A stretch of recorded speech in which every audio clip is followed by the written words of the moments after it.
Why don't you say something to that? No, not really. No, I just want to say thank you very much indeed for all of you. When we came here 3 days ago, we knew we were up to a very big task, and God is great because with all your support, and this guy here, don't forget him.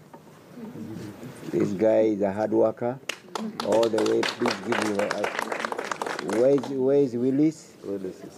Willis has been with us for all that time, and most important, you guys who are not married, get married.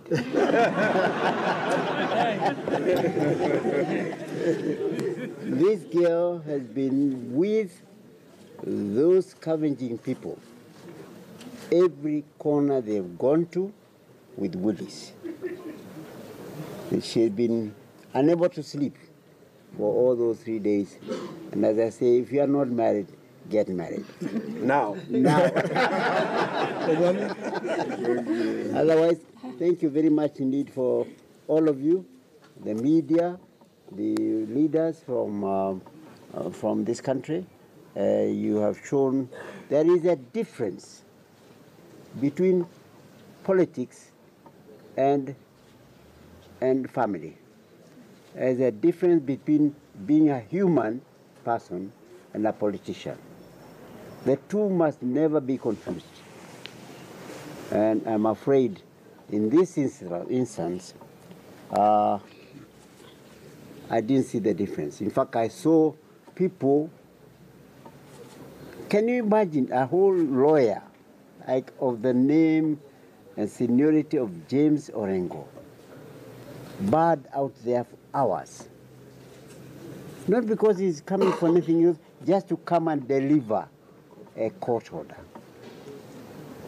A court order of which the officer in charge had a copy, would not allow him in, even when Lyda himself was allowed into the big quarrel. Why did you allow him in? This is a private home. This is not a public place. And really, we have the choice as to whom we admit into the house or not.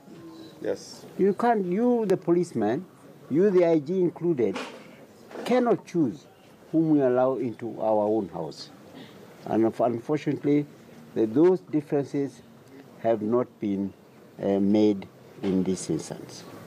I think it's a regret. I hope it's a lesson for this nation or for Africa in general, because I think you can take politics too far, where you forget every of us have a soul to live on. So otherwise, thank you very much, all of you, and we are grateful for all that you have done. Yes.